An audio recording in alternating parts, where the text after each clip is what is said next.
Welcome back to GSMC's Down by Contact Sports Podcast. I am your host, Jeremy Lapidus. Today is Friday, February 21st, if you were just tuning in. We just finished going over what a perfect offseason might look like for the New Orleans Saints. In this segment, we turn our attention over to baseball. What is this season going to look like for the Los Angeles Angels? But before we do that, remember, if you would like to be an even bigger part of the show than you already are, all you need to do is go to gsmcpodcast.net. Or if you're on YouTube, you can use that super chat feature. If you do either of those two things, a message should pop up on the bottom of the screen for you, me, and everybody else around the world to see. If you do have a burning question about sports, anything at all that you would like to ask, go ahead and throw that in the comments. Throw it in the chat. I will get to it as soon as I possibly can. I appreciate everybody so much for sticking around, talking some sports with me here on a beautiful Friday, February 21st.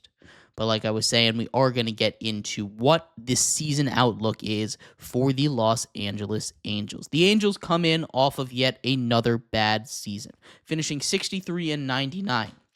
One of the worst teams in all of baseball, fifth place in the AL West, of course, missing the playoffs. And this offseason, they weren't quiet. They also didn't make a lot of super impressive moves, but they did make a good amount of moves trying to get out of this situation. The Angels, for the last 10, 20-ish years, have been one of the more disappointing teams in all of baseball. They've wasted the talent of two of the greatest players to ever play the game. Both of them were on the same team in Anaheim. Mike Trout, of course, still here, loyal as ever, a forever Angel, which is unfortunate because he is one of the better players in the history of baseball. Same thing with Shohei Ohtani. Shohei Ohtani gets off of the Angels last season, goes to the Dodgers immediately, wins a World Series, gets paid $700 million, yada, yada. He is incredible, right? They had both of those guys on their team, and they still couldn't get anything done. They made it to a wild card game one time with Mike Trout, no times with Mike Trout and Shohei Ohtani on the same team, but some of that has to do with injuries. Injuries have been a huge pain in the butt for the Angels for a very long time. Mike Trout has been dealing with a lot of injuries over the last couple of years of his career. He's only played in a quarter of the Angels games over the last 5 seasons. It's not very good. He is, again, one of the best players in the history of baseball, but he's had a lot of trouble staying on the field. The other issue has been pitching. They've had these bats. They've had Mike Trout. They've had Shohei Ohtani, but they've never had pitching at the same time. When the bats are good, the pitching is bad. When the bats are bad, the pitching also bad a lot of times, but sometimes the pitching can be good in that situation. So they went out and they tried to fix a couple of those issues. They went out and they got one of the best closers of all time in Kenley Jansen on a 1-year, $10 million contract. He's coming off of a 27-save year for the Boston Red Sox last season. He's only 32 saves away from passing Lee Smith to be the third leader of all time for saves. He's currently fourth in MLB history for saves. He's just 32 away from passing Lee Smith. He's about 160 away from second place, so that's not really a real possibility, but third place is absolutely in the cards for Kenley Jansen, the active saves leader, although fifth place is also active in the MLB right now. That's something that could give the Angels a little bit of traction this season as Kenley Jansen chases to be the bronze medalist for saves in a career.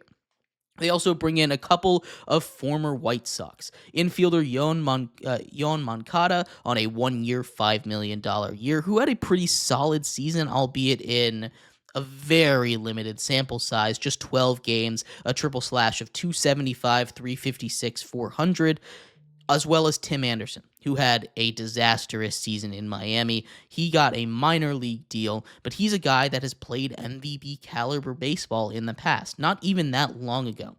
If you're able to bring him in and turn him around, which the Angels are really hoping that he can return to form, it's not necessarily a bad idea. They also brought in J.D. Davis to be on a minor league deal to be a bench bat to fix the pitching issues. They bring in Yusei Kikuchi, who had a pretty solid season last year for the Blue Jays and the Astros on a 3-year, $63 million deal. Kikuchi, who of course was traded midseason from the Jays to the Astros, Astros gave up a lot for him. He's a guy that I don't think is necessarily starting pitcher one material, which unfortunately he's going to have to be for this team. But he's a guy that if you have as your number 2 or number 3, you're pretty happy with. Infielder Kevin Newman in a 1-year, $2.75 million deal to shore up the infield, as well as veteran catcher Travis d'Arnaud on a 2-year, $12 million deal to be a backup catcher / bench bat. And another pitcher they brought in to be a back of rotation guy in Kyle Hendricks on a 1-year, $2.5 million deal. Hendricks coming off of a pretty bad season, but that if you can turn him around, he's got the stuff to be solid. They also were a little bit active in the trade market. They went out and got a really good power bat in Jorge Soler from the Braves for starting pitcher Griffin Canning. Now, knowing the Braves, this is going to work out really well for them, and Griffin Canning is going to turn into a really good pro. But Jorge Soler, solid bat if you just need a pure power guy. He's been up and down over the last couple years, but if he connects with one, it can go a long way. It wasn't all success and additions, though, for the Angels this season. They lost a couple of key guys as well. They lost Patrick Sandoval, starting pitcher, as well as a couple of guys from their bullpen in Matt Moore and Hunter Strickland. They lose a couple of outfielders, Jordan Adams, Kevin Pillar, as well as a utility man in Eric Wagaman and Brandon Drury, who had a whole thing around him being traded to the Angels a couple seasons ago, all leave in free agency.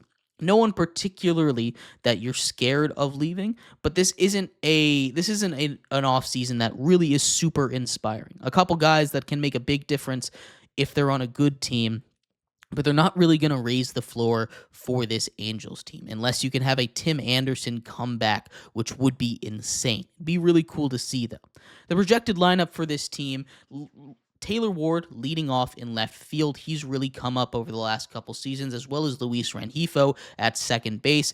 Mike Trout being moved to right field to protect him from some injuries, as he's kind of moved away from that center field position. You DH Jorge Soler in that cleanup batter spot, as well as at first base, Nolan Shanuel or J.D. Davis, depending on a lefty or a righty. You have your catchers at 6 with Logan O'Hoppe and Travis d'Arnaud, and Yon Moncada starting for them at third base, projected by Fangraphs, as well as Joe Adell in center, hitting 8th. And the real head-scratcher, the one that's either going to be a boom or a bust, at shortstop, Fangraphs projects Tim Anderson to be the opening day starter. That's going to be tough. I hope and I pray that Tim Anderson is a guy that can turn it around. But if he's unable to, and he is that black hole of a hitter that he was for Miami early season last year, it's just not going to go well. The Angels don't really have a lot to lose by giving him another shot, and on a minor league deal, they can still move him up and down, so it's not really a big deal. But as your starting shortstop, it doesn't inspire a lot of confidence. Of course, one of the big things with the Angels every year is the health of Anthony Rendon. Anthony Rendon, once again, is hurt and is going to miss a large amount of time this season. Since signing his contract, he has missed more games than he's played. He has barely played in 20% of his games. He is a guy that was playing at an MVP level when he won a World Series with the Washington Nationals last time he played a full season, but he's dealt with injuries throughout his whole career, not just with the Angels after he got his big contract, but with the Nationals beforehand. It just has not worked out because of injuries, but this is a shame because Anthony Rendon is a very good baseball player, Gold Glove level third baseman, and can hit at an MVP level as well if he's healthy. Unfortunately, it seems like another year where he's just unable to stay in the green. Projected rotation from Fangraphs for the Angels has Yusei Kikuchi at number 1, followed by Jose Soriano, Tyler Anderson, Kyle Hendricks, and Reed Detmers. It's not a rotation that inspires confidence. Again, we talked about Yusei Kikuchi. He's a guy that is really good as a 3 kind of mid-rotation guy, but as your number 1, I don't like it. Reed Detmers has thrown a couple of really good games, but he's a soft throwing guy. He doesn't really have the arm to be a consistently great pitcher. You have him down at 5, I don't mind. Kyle Hendricks at 4, I also don't mind. He's a guy that's going to get hit a lot, but if he can clean up some of his stuff, get with the coaching staff of the Angels, maybe he can figure something out and get back to form. Tyler Anderson and Jose Soriano at 2 and 3 again also don't really inspire a lot of confidence. This is not a rotation that I look at and I say, this is going to be a scary rotation to deal with. You've got a couple guys that every once in a while could turn it on and go 7, 8 shutout innings, but it's not something that you can rely on day in and day out when it's their turn to pick up the ball on the mound. The bullpen looks a little better, right? You have Kenley Jansen in there at your closer position, which immediately makes everything else just seem a lot better. Ben Joyce as your setup man, Brock Burke as your other setup in the 7th inning, but really the star of the show is going to be Kenley Jansen. If Kenley Jansen can, again, get those 32 saves, this is going to be a massive year for the Angels. That's a lot of saves to get, though, and I don't know if the Angels are going to be in that many save situations, but it's a long season. He had 27 last year with the Red Sox. We'll see what happens this year. The over-under for this team is set at 71 and a half. And last year, they won 63 games. So Vegas thinks they're going to have a pretty big step up. I think they're going to be a little bit better. Last year, they were dealing with a lot of injuries. Mike Trout started off the season red hot, missed a lot of the year. They're still dealing with some of those injuries. If Mike Trout can stay healthy all season long, which is a big if, and I really don't believe he can at this point, maybe they can hit that number. But because I don't think he can stay healthy, I just don't think the rest of this team has the firepower or the stuff on the pitching side to really get over that 70-win hump. I think they'll be better this season. I have them winning 67 games, missing the playoffs, going 67 and 95. But let me know what your thoughts are. I'd love to hear them. We're going to take a quick break. When we come back, we turn our attention over to some retirement news in the NFL. Zach Martin, one of the best guards in the history of the NFL, is going to be a first ballot Hall of Famer when all is said and done, officially retires after him meeting with Jerry Jones and the Cowboys at 34 years old. We're going to talk about his career, as well as a couple guys that could join him this offseason as veterans to retire this year. We'll be right back here on GSMC's Down by Contact Sports Podcast.